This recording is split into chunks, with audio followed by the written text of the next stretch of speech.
자, 여러분 안녕하세요. 오늘은 중학교 2학년 미래엔최 6과로 다시 강의로 돌아왔습니다. 우리 첫 번째 6과 시작하기 전에 문법부터 볼 건데요. 자, 6과의 제목은 Food in History, 역사 속의 음식이라고 하는 이런 주제를 가지고 볼 거예요. 자, 그럼 일단 먼저 우리가 문법으로 바로 한번 넘어가 보도록 하겠습니다. 자, 첫 번째 문법은 68페이지죠. 자, 수동태라고 하는 문법입니다. 자, 수동태라고 하는 건 뭐냐면요. 우리가 영어로 passive voice라고 하는데 voice라고 하는데, 자, voice가 우리가 목소리란 뜻이죠. 그죠? 자, 이 수동태라고 하는 문법은요, 누구의 목소리를 우리가 주어로 삼아 들을 것인가 라고 하는 이런 느낌이라고 생각해 주시면 될 것 같아요. 자, 수동태는요, 기본적으로 우리가 일단 기본 설명을 드리자면, 우리가 영어는요 보통 주어가 있고 동사가 나옵니다. 그렇다면 이 동사의 행위를 주어가 능동적으로 행하는 게 기본적입니다. 그러니까 예를 들어서 I make a cake 이라고 얘기를 한다면, 나는 케이크를 하나 만든다. 여기서 케이크를 세줬으니까 뭔가 이렇게 덩어리로 된 우리가 아는 예쁜 모양의 케이크 하나를 만든다는 거겠죠. 원래 케이크 음식으로 쓸 때는 셀 수가 없겠지만, 자, 근데 이런 상황에서 이 make라고 하는 행동의 앞에 나와 있는 I는요, 이 행동을 한 주체, 그죠? 이고 능동적으로 행한 주체이고, 이 케이크가 만들어진다는 행동을 당한 애죠. 그죠? 그래서 우리가 이거를 주어라고 부르는데, 선생님이 이 수동태를 설명할 때는 이 I를 보통 뭐라고 얘기하냐면요, 가해자라고 이야기를 해요. 그러니까 이 make라는 행동을 한 가해자고, 이 친구는 우리가 make라는 행동을 당한 피해자라고 얘기하죠. 그렇다면 이 수동태, 능동태라고 하는 건 결국 뭐냐면요, 능동태란 가해자, 능동적으로 그 행동을 한 가해자의 입장을 주어로서 들어보자는 거고, 수동태는 이 행동을 당한 피해자의 입장을 주어로 주로 세워서 들어보자. 이게 수동태입니다. 자, 그래서 이 피해자의 입장, 행동을 당한 사람의 입장을 주어로 꺼내서 케이크가 만든다가 아니라 만들어진다, 만들어짐 당한다, 이렇게 얘기를 해주면 돼요. 자, 그럼 수동태를 쓸 때 우리가 어떤 식의 원리를 사용해서 쓰게 되느냐. 자, 우리가 일단 먼저 아셔야 될 게 과거 분사라고 하는 이 친구를 먼저 이해를 하셔야 됩니다. 과거 분사라고 하면 여러분들이 불규칙에서 외웠던 eat, ate, eaten에서 바로 이 친구가 예를 들자면 우리가 이 친구가 우리가 과거 분사라고 얘기를 하죠. 그러면 우리가 얘는 과거 동사, 현재 동사 먹는다. ate는 과거 동사 먹었다. 얘네 둘은 둘 다 동사예요. 시제가 다를 뿐이지 어쨌든 문장의 동사 자리에 들어간 친구입니다. 근데 이 eaten이라고 하는 친구는요, 동사가 아니라 분사라고 하는데, 이 분자가 나뉠 분자여서 동사에서 나뉘어져 나온 단어이기 때문에 더 이상 동사가 아닙니다. 그렇다면 이 친구들은 누구다? 바로 수식어 역할을 합니다. 자, 수식어란 누구냐? 우리가 명사를 꾸며주는 수식어 형용사, 그 다음에 동사 및 나머지를 꾸며주는 수식어 부사, 이렇게 되는데, 우리가 이 eaten이라고 하는 친구는 여기서 우리가 형용사의 역할을 하는 친구로서 배워보는 거예요. 자, 근데 어떤 느낌의 형용사가 되냐? 자, 수동과 완료 느낌의 형용사가 됩니다. 그래서 이 형용사는 일반적인 형용사가 아니고요, 이 it이라고 하는 원래 행동을 당한, 수동적으로 당한, 혹은 이런 이미 먹다라고 먹는다라고 하는 행동이 이미 끝나버린 이라고 하는 느낌의 그런 되게 신기한 형용사가 돼요. 그래서 예를 들어서 the cake eaten yesterday was delicious. 자, 이런 식으로 우리가 써준다면, 케이크는 케이크인데 그냥 케이크가 아니라, 우리가 형용사가 한 덩어리의 형용사가 지금 yesterday가 eaten이랑 같이 나온 거기 때문에 한 덩어리의 형용사가 지금 두 개 이상의 단어로 이루어져 있죠. 그럼 보통 이렇게 앞에서 꾸미는 게 아니라 뒤에서 꾸며주거든요. 그래서 케이크는 케이크인데 멋진 케이크, 비싼 케이크, 좋은 케이크가 아니라 어제 먹혀진 케이크라고 하는 이 먹다라고 하는 행동을 형용사로서, 당한이라는 형용사로서 쓸 수 있게 해준다는 겁니다. 즉, 우리가 표현할 수 있는 형용사의 가지수가 무지막지하게 늘어나겠죠. 그죠? 무지막지하게 늘어날 겁니다. 그래서 그것은 어땠다? 맛있었다. 이렇게 우리가 쓰는 게 과거분사 형용사예요. 그래서 과거분사는 이게 제일 중요해요. 과거분사는 뭐다? 형용사다. 그죠? 근데 어떤 형용사다? 그 행동을 당한이라고 하는 형용사다. 자, 이 친구를 우리가요, 어떻게 써주는 거냐면, 자, 여러분들이 이 친구를 비동사와 함께 써주는 겁니다. 어떻게? I am happy 라고 이렇게 우리가 썼다면, 나는, 자, 비동사의 뜻은 뭡니까? 나는 보통 am은 이러이러한 상태이다 라는 뜻이죠. 그리고 그 상태를 나타내주는 happy가 행복한 이라고 하는 상태이죠. 그래서 우리가 행복한 상태이다 라고 이렇게 얘기를 하게 되는 거죠. 행복한 상태이다. 누가요? 나는요. 그렇다면 우리가 얘를 다시 한 번 더 정리를 해보면 어떻게 돼요? 나는 행복하다. 이렇게 되는 거죠. 이게 비동사죠. 자, 그러면 우리가 여기다가요, 이 happy라고 하는 친구 말고 우리가 I am punched 라는 단어를 이렇게 한번 넣어볼게요. 자, 그렇다면 여기서 우리가 punched라고 하는 건 펀치가 주먹질을 하다, 때리다니까. 자, punched는 여기서 동사는 아닐 겁니다. 왜요? 여기에 지금 버젓이 누가 들어있어요? am이라는 동사가 이렇게 들어있죠. 그죠? 얘가 동사죠. 비동사죠. 그렇기 때문에 이 punched는 때렸다라고 하는 과거 동사는 절대 아니에요. 동사 자리가 아니기 때문에. 그렇다면 자동적으로 얘가 뭐가 된다? 과거 분사가 된다는 겁니다. 과거 분사가 되면서 이게 때림 당한 이라고 하는 느낌이 되죠. 그렇다면 어떤 일이 벌어지죠? 여러분들, 나는 때림 당한 상태이다. 그래서 나는 때림 당한다. 즉 뭐한다? 맞는다 라고 하는 이런 느낌의, 자, 내가 지금 펀치라는 행동을 했어요? 당했어요? 당했죠. 그죠? 우리가 비동사 뒤에 형용사를 넣으면 그런 상태이다라고 만들어주는 이런 느낌을 그대로 가져와서 비동사 뒤에다가 happy라는 형용사 대신에 과거분사라고 하는 형용사를 빵 넣어줬더니 우리가 이 과거분사를 줄여가지고 보통 이제 PP, past participle이라고 얘기를 해요. 그래서 이 PP를 넣어줬더니 주어가 이런 걸 당한 상태이다라고 말하는 이런 신기한 표현이 만들어졌습니다. 그래서 이 주어가 가해자가 아니라 누가 됩니까? 피해자의 목소리를 내게 되는 겁니다. 그래서 우리가 얘를 수동태라고 이야기를 합니다. 그래서 수동태는요, be라는 동사에다가 과거분사를 넣어주면 이게 주어가 당한, 이 행동을 당한이라고 하는 느낌으로 쓸 수 있게 되는 겁니다. 자, 여기서 진짜 동사는 누구예요? 비동사죠. 그렇기 때문에 우리가 이 수동태의 시제를 건드릴 때에는 비동사의 시제를 바꿔주시면 됩니다. 만약에 내가 이 수동태를 부정해주고 싶을 때는 비동사를 부정하듯이 해주시면 됩니다. 그래서 비동사가 예를 들어 현재면 am, are, is, 그죠? 과거면 was, were, 아니면 미래면 will be 이렇게 써주시면 되고요. 만약에 여기다가 조동사를 붙일 때도 여기다가 붙여주면 되겠죠. 조동사, 그죠? 그래서 이렇게 하면은 뭐뭐 당할 수 있다, 뭐뭐 당해야만 한다, 아니면 뭐뭐 당할지도 모른다, 이런 식으로 우리가 여러 조동사들을 그대로 넣어주시면 돼요. may, 뭐 can, 아니면은 must, 뭐 should, 뭐 아무거나 넣어주셔도 돼요. have to 뭐 해도 됩니다. 아시겠죠? 이렇게 넣어주시면 돼요. 그러면 대신에 이제 조동사 뒤에서는 이 be가 원래 형태인 be라는 느낌으로 오겠죠. 그죠? 그래서 이런 식으로 얘기를 해주시고, 이 pp라고 하는 애는 의미만 나타내는 형용사이기 때문에 건드리지 않는 겁니다. 아시겠죠? 자, 그래서 이게 수동태의 원리입니다. 자, 그렇다면 우리가 이 수동태를 보통 문제가 어떻게 나오냐? 이 수동태 문제는요, 보통 어떻게 나오냐면 여러분한테 능동 문장을 주어줘요. 능동 문장. 예를 들어서 I make a cake 이라고 하는 이런 느낌을 준다면 이 친구를 우리가 이제 어떻게 하는 거예요? 바꿔주는 거예요. 자, 그렇다면 우리가 피해자의 목소리를 내야 되죠? 그러니까 우리가 이 make의 행동을 당한 목적어를 앞으로 꺼내버립니다. 어떻게 해요? A cake 이라고 이렇게 꺼내게 됩니다. 자, 그러면 이게 이 케이크는 이제 만들어지는 거죠. 자, 그러면 우리가 make라고 하는 동사가 시제가 현재니까 이 a cake에 맞는 현재의 비동사를 꺼내줍니다.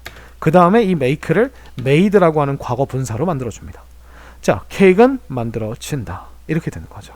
자, 근데 만들어진다라고 하는 행동은 이 뒤에 무엇을이라고 하는 이 피해자를 또 붙일 수가 없죠.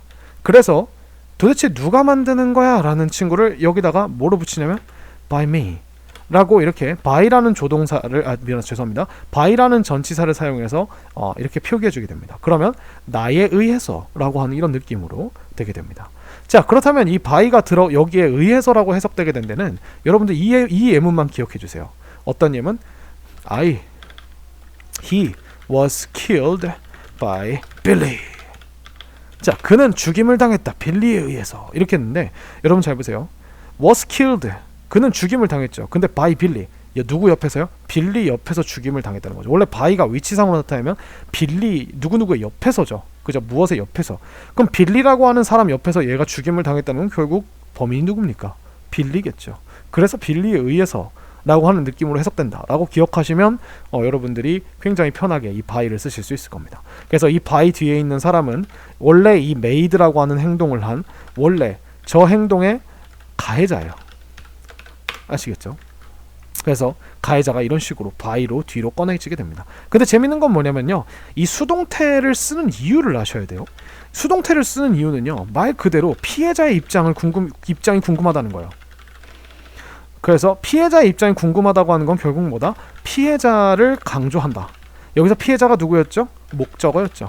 이제 목적어를 원래 그 행동의 목적인 대상을 강조한다는 겁니다.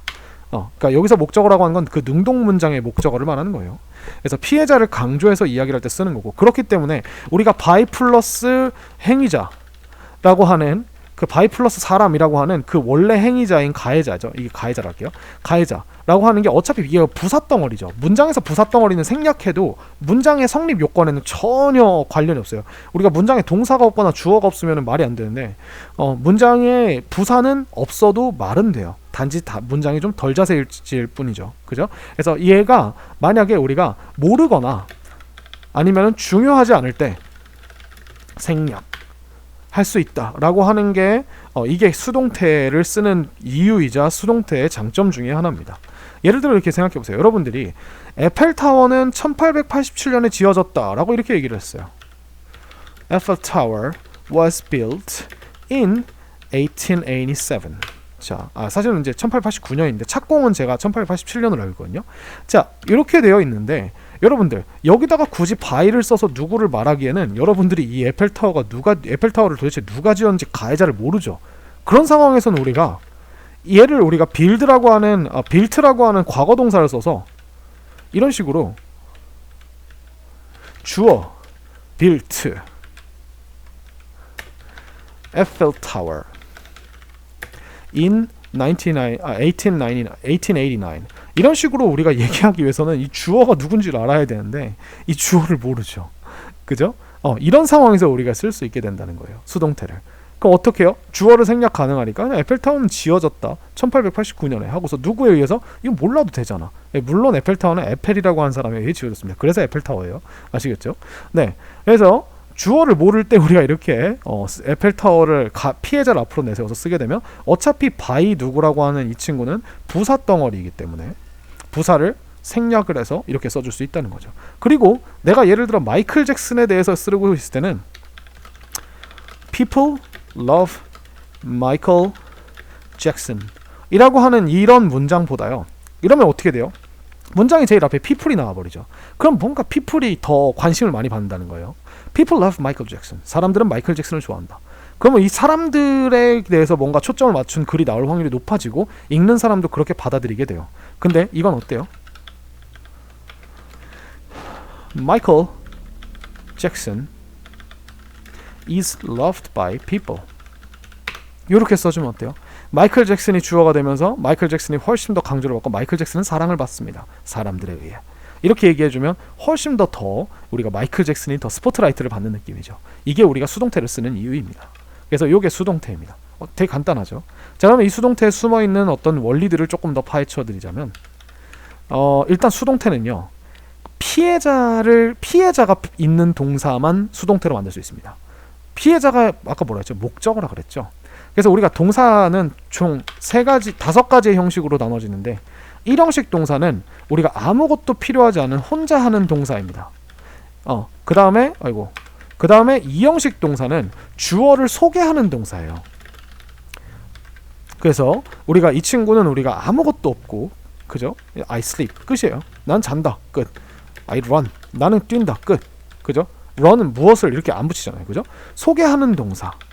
I am happy 나는 행복하다. You look sad 너는 슬퍼 보인다. 이런 친구들이 대표적인 2형식 동사입니다. 그래서 잘 보시면 여기 뒤에 나와 있는 happy가 I라고 하는 애가 M이라는 행동을 하는데 그 M이라는 행동을 당하는 피해자인가요? 전혀 아니죠. 그죠? 그래서 이 1형식과 2형식 동사는 피해자, 즉 목적어가 없는 동사이기 때문에 이런 느낌의 동사들은 우리가 수동태로 사용할 수 자체가 없습니다. 피해자가 없는데 피해자의 목소리를 어떻게 들어요? 그죠? 그래서 우리가 피해자가 한 명이 있는 동사인 3형식 동사, 예를 들어서 I love you 라고 하는, 그럼 나는 사랑해 너를. 자, 가해자는 나고 피해자는 너고 뭔가 이상하네요 이렇게 얘기하니까. 그죠? 즉 주어는 나고 너가 목적어죠. 그죠? 이렇게 love라는 행동은 우리가 어쩔 수 없이 사랑하는 대상인 목적어, 즉 이 사랑한다는 행동을 받는 애가 필요하기 때문에 요런 애만 우리가 수동태로 쓸 수 있다는 거죠. 그 다음에 사형식은 뭐죠? 우리가 피해자가 두 개예요. 두 개. 주다 동사이죠. 그래서 이 주다 동사는 이 동사 뒤에 I gave, 나는 주었다 뒤에 누구에게 무엇을 이라고 하는 이 두 덩어리가 우리가 나올 수 있죠. 그죠? 그래서 사람이라고 하는 피해자 한 명과 그 전달을 받는 물건 이렇게 나와요. 이렇게 해서 두 가지가 나오고요. 오형식 같은 경우는 피해자 1에다가 피해자 1 플러스 그 피해자의 상태, 즉 목적어와 목적어의 상태를 나타내주는 이걸 우리가 목적 보호라고 얘기하는데 이런 단어가 나옵니다. 예를 들어서 We call him Billy 라고 이렇게 얘기를 하면 우리는 부른다 그를 뭐라고? 빌리라고. 그럼 이 빌리가 우리가 부르는 그 힘, 이 우리한테 불림을 당하는 그 사람의 어떤 이름이 되는 거죠. 그죠? 이 사람의 상태가 되는 거죠. 그래서 이렇게 됩니다. 그죠? 여기서 그래서 3, 4, 5 이 친구들만 우리가 수동태로 사용을 할 수 있다는 거. 왜? 피해자가 있으니까. 얘네들은 피해자가 없으니까. 그죠? 사용을 할 수 없다라고 하는 거 기억을 해주시면 될 것 같아요. 이게 되게 나중에 고등학교 때 중요하게 나오게 됩니다. 그래서 여기 나와 있는 모든 설명을 제가 방금 드린 거고요. 수동태 부정문은 우리가 아까 비동사가 진짜 동사라고 그랬죠? not 넣어주시면 되죠, 뒤에다가. 그죠?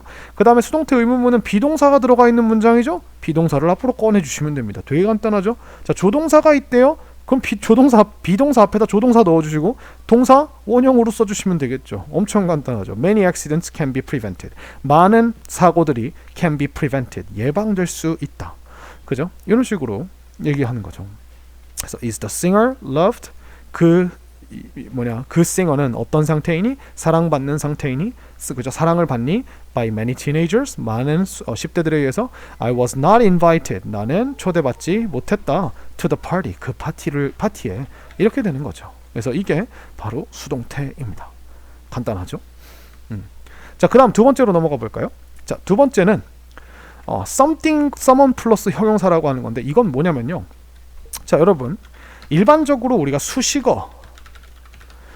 수식어라고 하면 여러분들이 제가 여기 하얀색에다가 적어드린 거는 여기다가 여기 빈칸 이런 데다가 여러분들이 잘 정리를 한번 해보세요. 일반적으로 수식어라고 하는 건 우리가 영어에서 수식어는 형용사와 부사가 있거든요. 근데 이 수식이라고 하는 거의 기본적인 원리는요, 수식하는 대상 앞에 수식어를 붙여준다는 거예요. 즉 우리가 꽃이라고 하는 대상이 있다면 여기다가 예쁜이라고 하는, 혹은 여기서 우리가 뭐 예쁜, 그죠? 그 다음에 아니면은 빨간 이런 느낌이 있으면 우리는 보통 예쁜 꽃, 죄송합니다. 이 친구를 우리가 예쁜 꽃 혹은 빨간 꽃이라고 얘기를 하지, 꽃 예쁜 아니면 꽃 빨간 이런 식으로 얘기를 하지는 않는다는 거죠. 이건 잘못된 표현이죠. 그죠? 그래서 이렇게는 얘기하지 않죠. 근데 영어에서 우리가 지금 우리가 보게 될 세 가지 친구들, 그래서 수식어는 미안합니다. 그래서 수식어는 기본적으로 어떻게 되어 있다? 수식어는 수식 대상 앞에서 수식한다. 이게 원래 기본이에요. 이거 영어도 마찬가지입니다. 그래서 pretty flower 이라고 되어 있으면 pretty가 앞에 가죠. 그죠? red flower 이렇게 되죠. 그죠? 이게 기본인데 여기에서 우리가 예외가 생기게 됩니다. 그 예외에는 두 가지가 있는데요. 첫 번째는 내가 지금 수식하고자 하는 이 수식어 형용사나 부사 한 단어가 여기서는 부사 말고 형용사로 할게요. 형용사가 한 덩어리 형용사가 두 개 이상의 단어로 이루어져 있을 때, 이럴 때는 우리가 뒤에서 꾸미게 됩니다. 가장 대표적인 게 투부정사 형용사죠. 예를 들어서 a book 이라고 하는 친구를 꾸밀 때 a good book 이라고 하면 good은 이렇게 앞에 들어가죠. 근데 우리가 읽을 책이라고 얘기하면 to read 이렇게 됩니다. 왜 그래요? 이 to라는 단어와 read라는 단어가 하나로 합쳐져서 형용사 한 덩어리가 되는데 이 덩어리 안에 두 개 단어가 들어있기 때문에 우리가 이렇게 book이라는 친구 뒤에서 이렇게 수식을 해주는 신기한, 그래서 책, 읽을 이라고 하는, 아까 우리가 물음표가 떴던 그게 영어에서는 되게 자연스러운 문법이 됩니다. 하지만 한국어에서는 우리가 읽을 책이라고 얘기를 하기 때문에 여전히 한국어에서는 덩어리 형용사도 앞에 붙는 걸 알 수 있어요. 그래서 읽을 책 이런 식으로 되고죠. 그 다음에 두 번째 예외가 바로 무엇입니까? 우리가 오늘 볼 띵원바디입니다. 띵원바디. 자, 요 세 친구들인데요. 요 세 친구들은 띵원 바디는 우리가 보통 어디다가 쓰냐면 요 앞에다가 그냥 띵이라고 하고 그냥 원이라고 하고 그냥 바디라고 해도 되지만 요 앞에 뭐가 붙었을 때 우리가 이런 일이 일어나는데 바로 everything, something, anything, nothing. 그래서 이 친구들이 뭐랑 만난다? every, some, any, 그 다음에 no 라고 하는 친구들이랑 만나면, 그죠? 요런 친구들이랑 만나면, 그래서 everyone, someone, anyone, 그 다음에 no one은 되게 신기하게요, no one이라고 하는 친구는 이렇게 따로 써요. no one. 그래서 이 친구가 지금 여기서 빠져 있는 거예요. no one. 신기하죠? 저도 왜 그런지는 잘 모르겠습니다. 그래서 얘는 우리가 보통 아무도 라고 하는 뜻으로 쓰기 때문에 수식어가 잘 붙지는 않아요. 그래서 이런 친구들이 붙어 있을 경우 우리는 형용사가 뒤에서 꾸민다 라고 하는 거 기억해 주시면 돼요. 아시겠죠? 그래서 요 예외. 그래서 우리가 근면한 누군가. 자 보세요. 우리나라 말에서는 근면한이라는 단어가 누군가를 꾸밀 때 이렇게 앞에서 꾸미죠. 하지만 이 누군가가 someone이나 somebody이기 때문에 we're looking for diligent somebody가 아니라 someone diligent라고 이렇게 뒤에서 꾸며준다는 겁니다. 너는 파티에서 유명한 누군가를 봤니? 유명한 누군가. 한국어에선 뒤로 가죠. 근데 did you see anyone famous? 그죠? 그래서 이런 식으로 뒤로 갑니다. famous가 뒤로 가게 된다는 거예요. 정말 신기하죠. 한 단어인데도. 그래서 요 친구가 그렇게 된다. 이게 사실 끝이에요. 네. 제가 저도 너무 급작스럽게 강의가 이렇게 마무리가 돼서 조금 이상하긴 한데 뭔가 말을 더 해야 될 것 같은데 이게 답니다.